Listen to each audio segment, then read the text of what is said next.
할렐루야! 오늘도 성령 충만하십니까? 저와 여러분은 성령의 힘으로 살아가야 될 사람들입니다. 성령님은 주 예수께서 주십니다. 오늘도 우리의 관심과 에너지가 주 예수께 집중하기를 바랍니다. 오늘은 사도행전 20장입니다.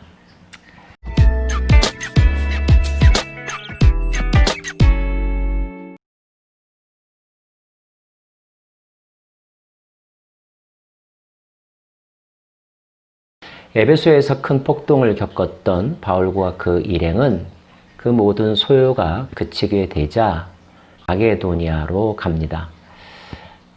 그리고 헬라에 이르렀다라고 성경이 기록하고 있는데 여기서의 헬라가 바로 고린도라고 여러분 이해하시면 좋겠습니다. 그 고린도에서 3개월 정도 머뭅니다. 그리고 이때 그 유명한 책 로마서를 기록합니다. 고린도에서 3개월 머문 바울은 그 다음에 다시 마게도냐를 거쳐 아시아를 지나 예루살렘으로 돌아갈 계획을 세우고 있습니다. 바울은 왜 예루살렘에 돌아가려고 했을까요? 이때 당시에 예루살렘은 민족주의와 유대 보수주의가 더 강경해져서 바울처럼 이방인에게 복음의 문이 열렸다라고 주장하는 사람들, 그리고 헬라화된 사람들에 대한 적대감이 그 어느 때보다 컸던 때입니다. 바울이 이때 예루살렘을 간다는 것은 위험 속으로 뛰어드는 것과 다를 바가 없었습니다. 그럼에도 불구하고 바울은 예루살렘에 가기로 작정합니다. 두 가지 큰 목적을 말할 수가 있는데요. 첫째는 예루살렘의 모 교회와 그리스도인들에게 이방 땅에서 복음의 능력과 열매가 얼마나 풍성한지 그들에게 확인시켜 주고자 함이었으며, 또 그 일환으로 이방 땅에서 그가 개척하고 양육한 제자들을 함께 데리고 가려고도 했죠. 또 한 가지는 예루살렘에 대한 부조 헌금을 전달하기 위해서였습니다. 당시에 예루살렘 교회는 모 교회였지만 경제적으로 매우 어려운 상황 가운데 있었습니다. 바울은 복음의 빚진 자들에게 그 빚을 갚는 방법의 일환으로 예루살렘 교회를 위해서 구제 헌금을 모았는데 그 헌금을 전달하기 위해서 예루살렘에 가려고 했던 것입니다. 예루살렘으로 가는 중에 드로아에 들렸던 일이 성경에 기록되어 있습니다. 드로아에서는 유두고라고 하는 청년이 다락에서 설교를 듣다가 졸다가 떨어져 죽은 사건이 발생하죠. 그런데 바울이 그 유두고를 살려준 이야기가 기록되어 있습니다. 예수님도 죽은 자를 살렸습니다. 베드로도 죽은 자를 살린 적이 있죠. 근데 바울도 그와 같은 일을 지금 행하고 있는 것입니다. 성령이 충만한 곳에는 이런 역사가 지금도 일어나고 있음을 믿습니다. 자, 예루살렘으로 가는 길에 밀레도라고 하는 곳을 지나가게 되었는데 그곳에서 바울은 에베소의 사람들을 보내어서 에베소의 장로들을 그쪽으로 오라고 했습니다. 그리고 매우 감동적인 에베소 장로들과의 재회의 시간을 갖고 또한 작별의 시간을 가지면서 그들에게 소감과 당부의 말을 하고 있는데 이 장면이 우리들에게 많은 교훈을 가져다 줍니다. 먼저 바울이 그들에게 한 말, 자신의 사역에 대한 회고담을 보면 그가 얼마나 열심히 에베소 교회를 섬겼는지를 알 수가 있습니다.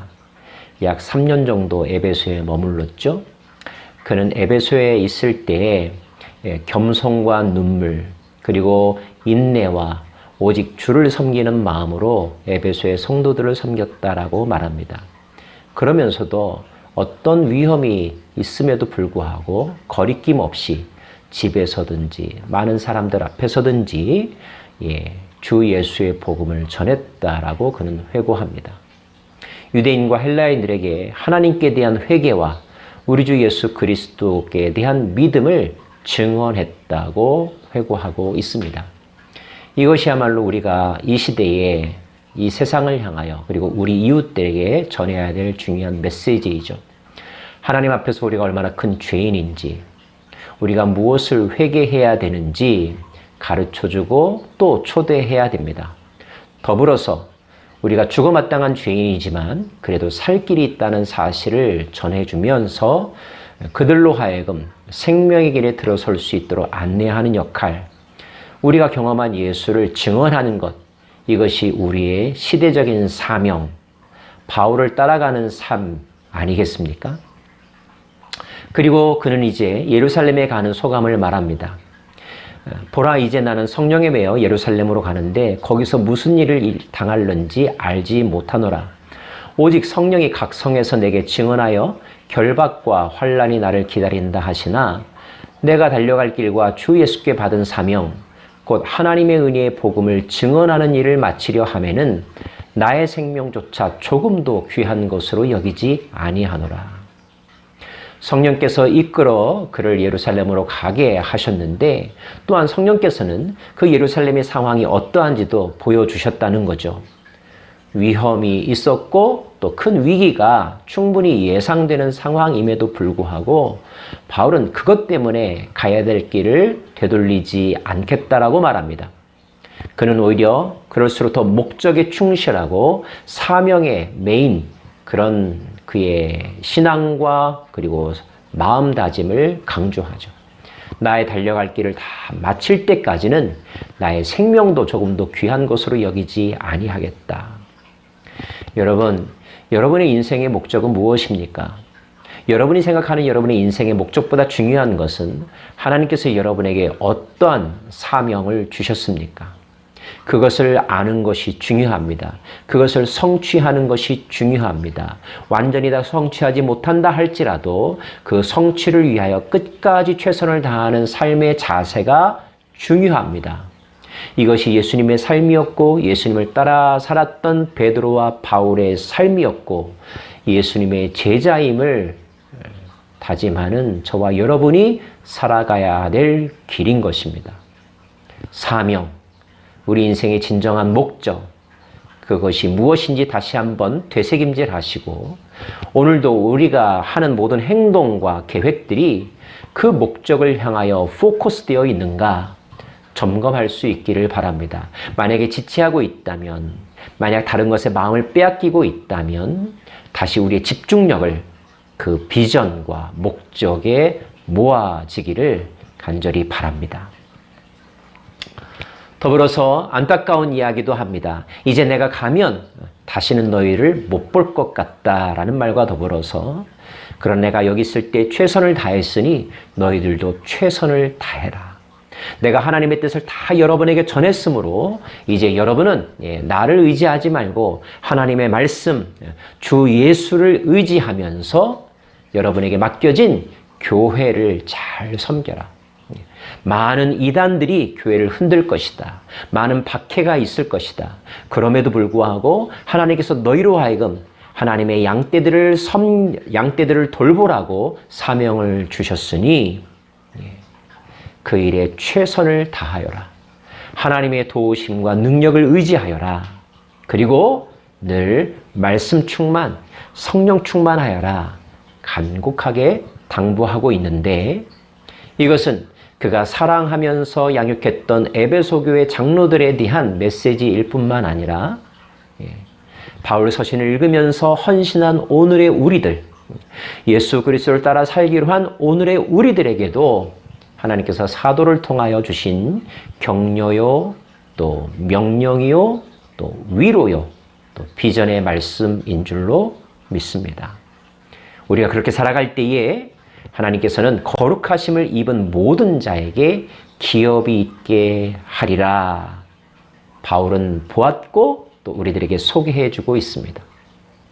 나의 영원하신 기업 생명보다 귀하다.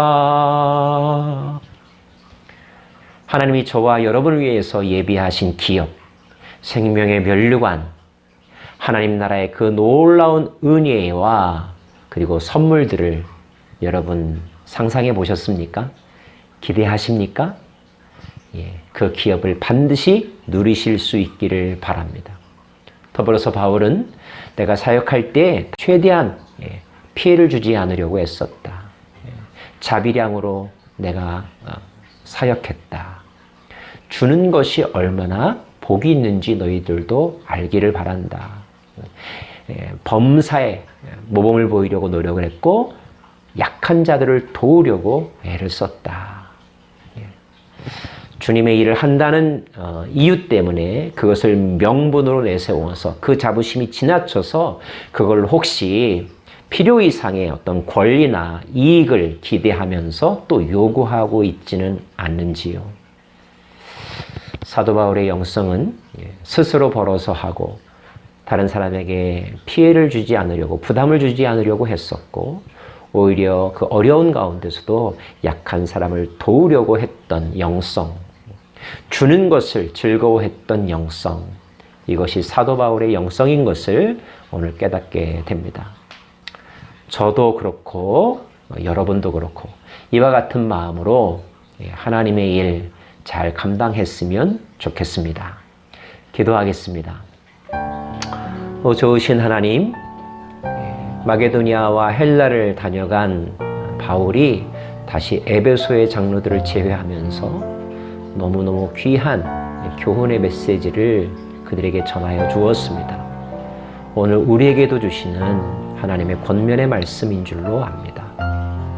이 시대에 목자 없는 양같이 방황하는 수많은 사람들 속에서 먼저 깨달은 자로, 그리고 목회와 또 목양의 은사를 발견한 자들로서 하나님 바울과 같이, 그리고 예수님과 같은 참 목자의 삶을 살아가는 저희들 되게 하여 주옵소서. 예수님 이름으로 기도합니다. 아멘.